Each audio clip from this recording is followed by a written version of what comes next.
ที่รู้ว่าสิ่งนั้นไม่ได้ดีเหนื่อยจนลำแก่ลำไปแรงที่มีพ่อพิมพ์แม่พิมพ์มันดียังพิมพ์มันดีสุดแห่งหัวใจทุกคนคือสิ่งชีวิตของคุณถ้อยคำชื่นชมเธอชู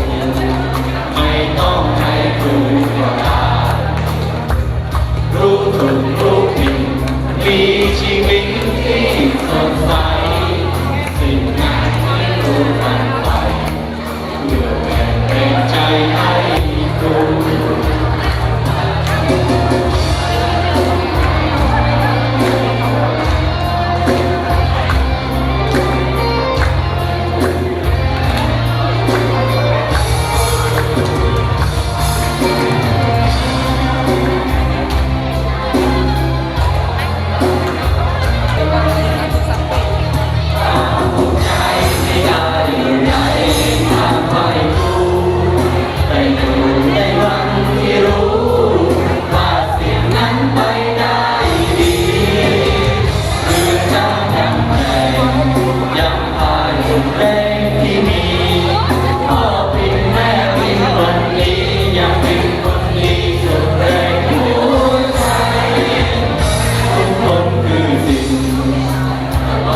ชีวิตของ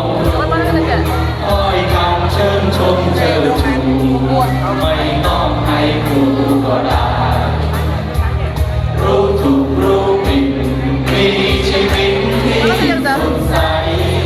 สิ่งนั้นที่ครูฝันใฝ่เพื่อเป็นแรงใจให้ครูรู้ถูกรู้ผิดมีชีวิตที่เข้าใจเป็นคนที่มีใครได้นั่นคือรางวัลให้ครู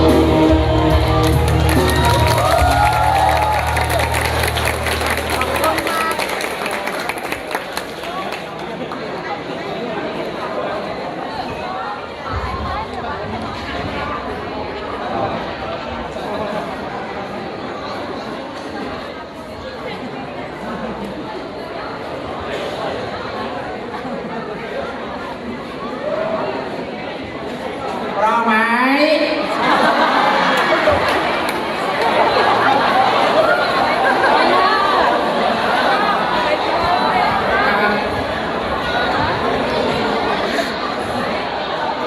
พร้อมมากนะครับ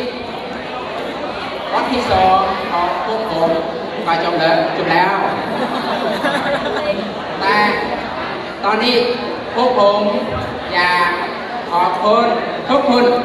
ขอบคุณทุกคนสำหรับการตั้งใจ